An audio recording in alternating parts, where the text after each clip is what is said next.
Eu vou falar sobre o regulamento da biblioteca e me estender um pouquinho, reiterar algumas questões de por que o BIM. Vou pegar essa... Alô? E explicar um pouco quais são essas questões dos objetos genéricos, etc. e tal, e quais são um pouco das responsabilidades e oportunidades para o setor de materiais de construção, né? Porque o BIM, a gente cansa de dizer, mas todo mundo olha para o porquê o BIM dentro do seu próprio umbigo. Na verdade, o BIM está nascendo no mundo inteiro como um conjunto de tecnologias e processos que permite a digitalização da construção. A construção ela tem perdido produtividade, isso no mundo inteiro, tá? Brutalmente, para todas as outras indústrias. E ela só não faliu porque ela vem de uma coisa que é rara, que é a terra, o espaço, né?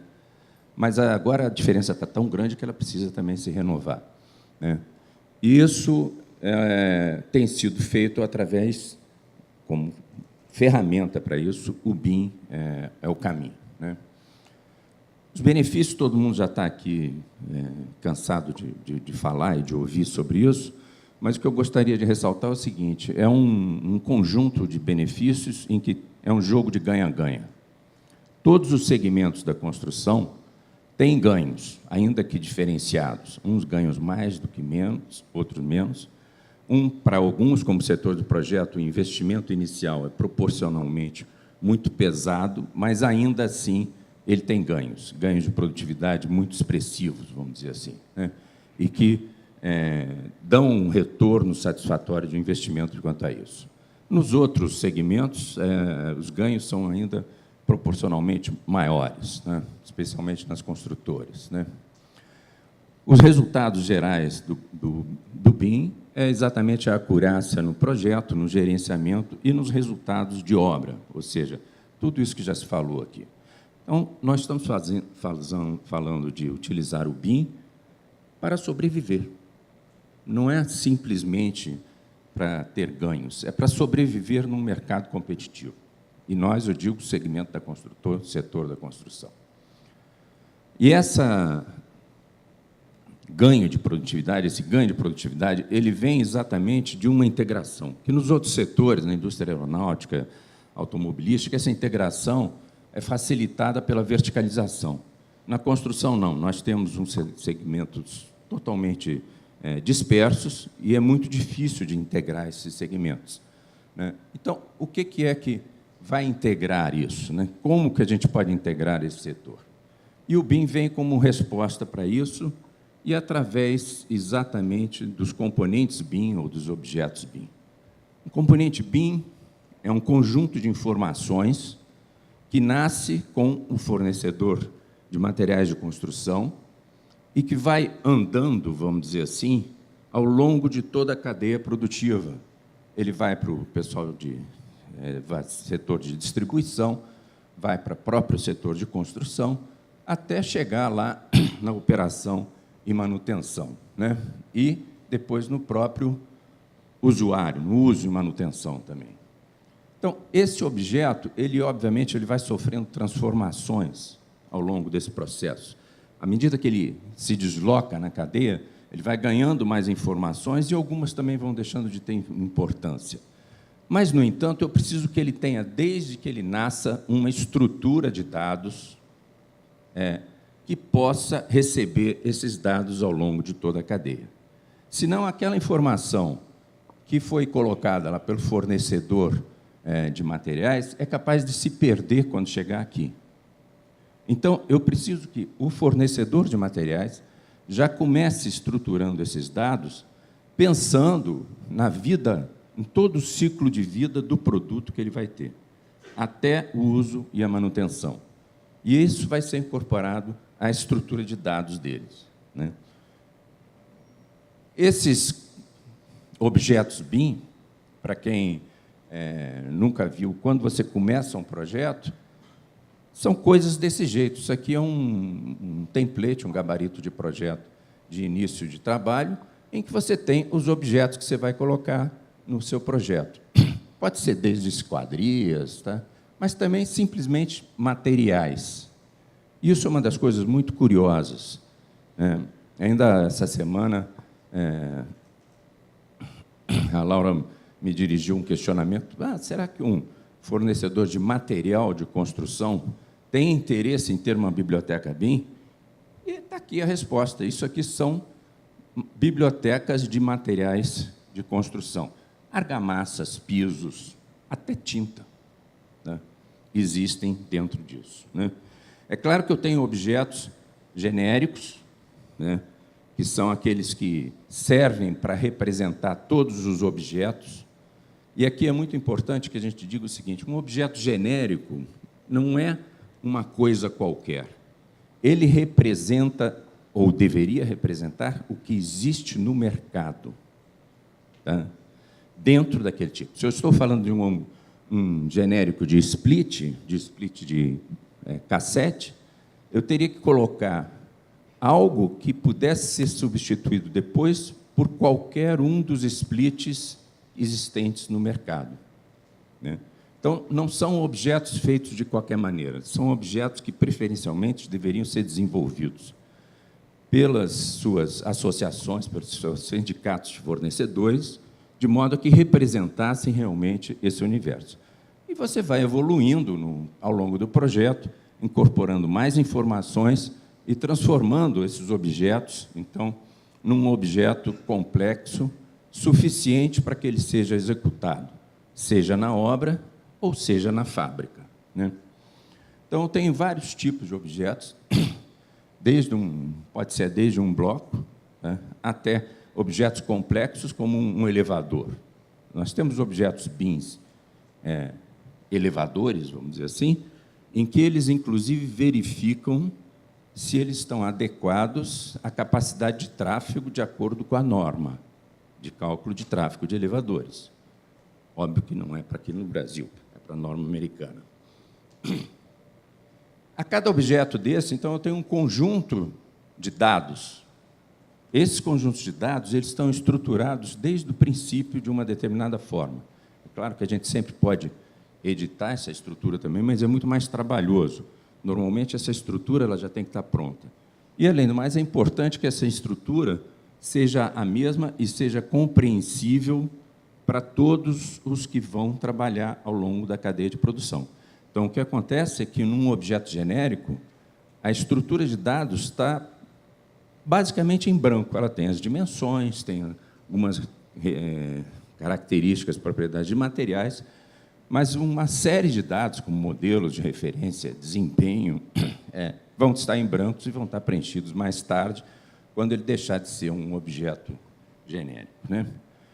A gente já está falando aqui, de objetos genéricos, são aqueles que representam, então, qualquer produto do mercado que caiba naquilo, né? Os objetos proprietários, não. Eles representam um determinado produto. Então, aí eu tenho uma representação de um vaso sanitário genérico e depois eu tenho uma representação de um vaso sanitário de um determinado fabricante, né? E, óbvio, que as informações que vão estar associadas a um e a outro vão ser diferentes. O objeto proprietário ele tem informações de desempenho dele, informações do produto, da referência de compra, da especificação, que no genérico não tem, né? E eu tenho ainda objetos personalizados, que são aqueles objetos de design. Numa obra, você tem vários objetos personalizados, né? Desde partes de equipamentos, porque, por exemplo, nesse caso daí, isso é um reator para uma indústria. Quando você está fazendo um projeto de uma indústria, antigamente eu fazia o projeto da indústria e desenhava o galpão, eu como projetista, arquiteto. Como depois a gente se meteu a fazer layout industrial também, né, você produz a disposição dos equipamentos. O que era interessante é que, quando ia o projeto do galpão, não iam as instruções da montagem industrial. Você tinha que juntar os dois depois. E hoje você pode fazer tudo junto através do BIM, ou seja, eu exporto aqueles projetos personalizados dos equipamentos, ou que poderia também ser, por exemplo, de uma bancada de marcenaria, de um hall, de um prédio, e aquilo faz parte do planejamento da construção.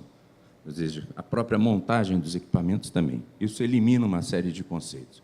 Então, esses são os 3 tipos de objetos, as 3 classes de objetos que nós encontramos. Os genéricos, os proprietários, que são tipicamente uma representação virtual de um produto comercial, e os personalizados, que são aquelas representações de produtos, de projetos, produtos idealizados para uma determinada situação que você vai incorporar no teu projeto. E que todos eles vão ter que fazer parte do planejamento da obra, etc. E tal, né? Por que é necessário uma biblioteca nacional? BIM, né? Eu preciso difundir dentro do mercado brasileiro a nossa produção virtual, vamos dizer assim, né? E nós ainda não temos esse espaço. Vocês podem dizer assim, eu posso fazer isso numa biblioteca internacional? Posso, mas eu vou ficar numa concorrência desigual, vamos dizer assim, e vou ter que atender a padrões de informações que são ditadas por essas outras bibliotecas, que podem não ser as melhores para nós, né? Então, eu preciso estabelecer também um padrão de qualidade de referência para a nossa produção nacional, que seja entendida e referenciada no nosso mercado adequadamente, né? Esse padrão de comunicação ele é estabelecido por uma série de regras que os objetos têm que atender e também por um processo de validação quando se faz o upload desses objetos para lá. Ou seja, eu desenvolvo uma representação de um objeto, seja genérica ou seja proprietária, e aquele objeto genérico ele é verificado se atende aos requisitos da biblioteca, que são esses que nós vamos explicar daqui a pouquinho, né? E isso funciona como um canal de comunicação e distribuição para toda a indústria nacional. Ops. Tela azul. Você vê que os nossos problemas de infraestrutura são permanentes, né?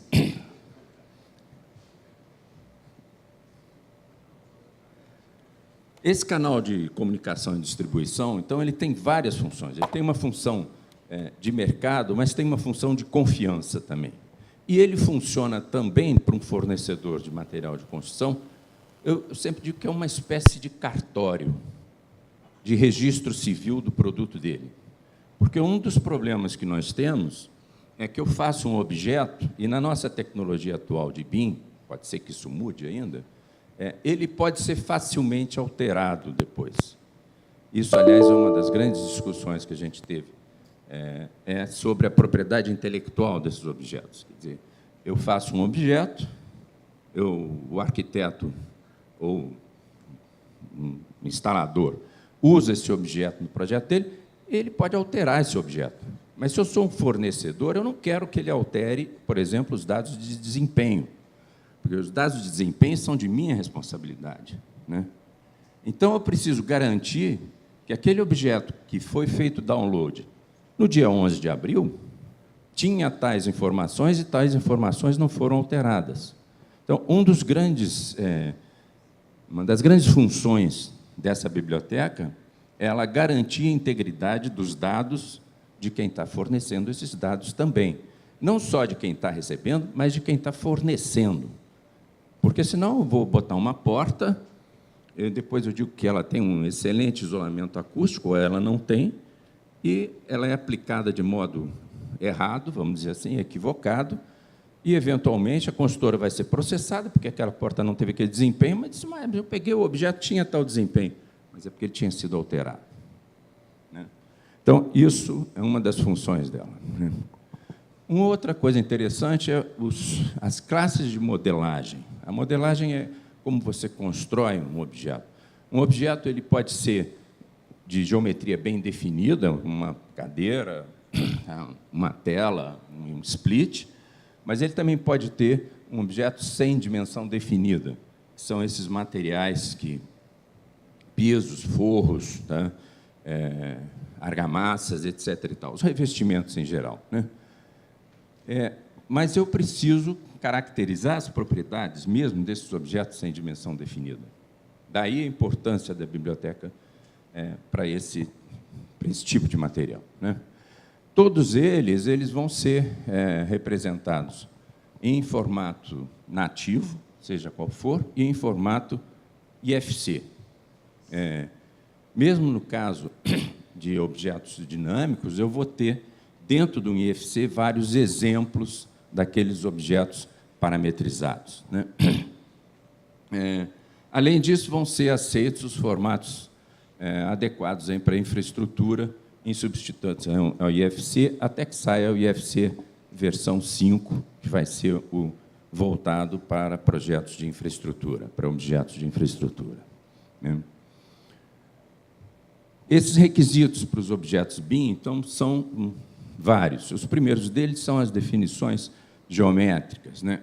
Eu preciso ter os dados da forma do objeto, evidentemente, quando for aplicável, formas esquemáticas ou simbólicas para visualização da funcionalidade, ou seja, não basta eu ter a representação do objeto, eu preciso do símbolo. Se eu estou colocando uma tomada numa parede, e além da representação da caixinha, eu tenho a representação do símbolo de tomada, né? Que, aliás, é uma coisa extremamente complicada, diga-se de passagem, né? Além disso, eu preciso dos espaços funcionais, de todos os espaços para esse objeto, e aí são 5 tipos de espaços, quer dizer, o espaço de montagem, o espaço de manutenção, o espaço de embalagem. Todos esses tipos de informação são necessárias de serem agregadas ali. E as características visuais da superfície do produto, né? Ou seja, como que eu vou visualizar esse produto e depois como que eu conecto esse produto.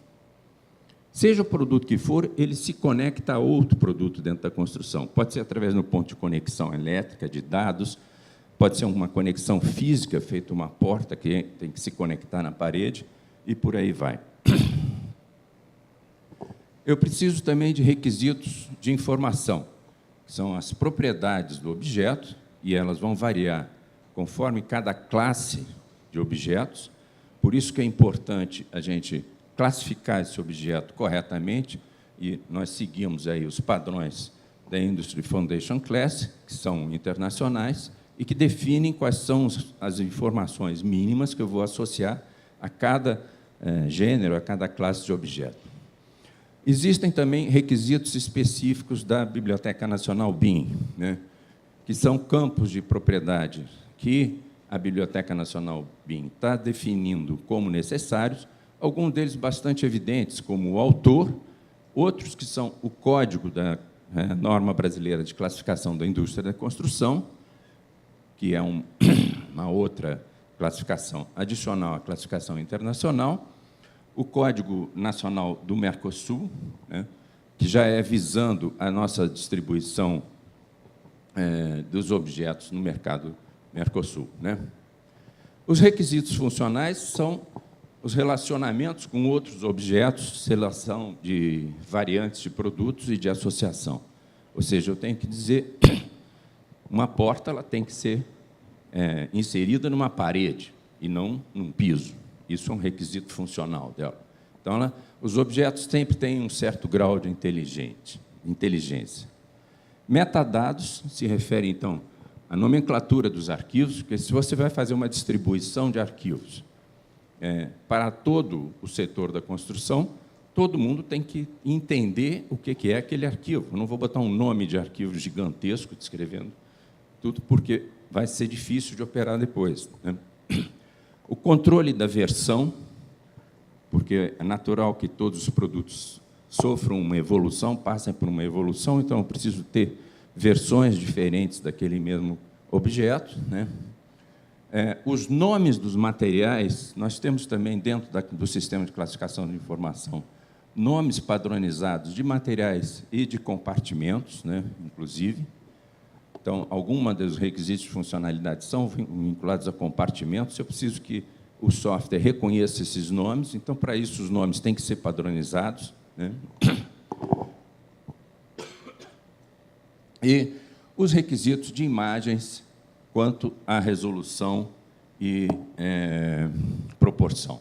Ou seja, como que eu vou enxergar isso quando eu estiver abrindo uma visualização 3D. Então, eu tenho um padrão mínimo. É claro que um objeto ele pode ter também várias versões, conforme o uso que ele vai ser utilizado. Se eu vou usar aquele objeto para uma representação de alta resolução, preciso de alguma característica. Se eu vou usar ele para uma representação só de visualização de coordenação, são outras, né?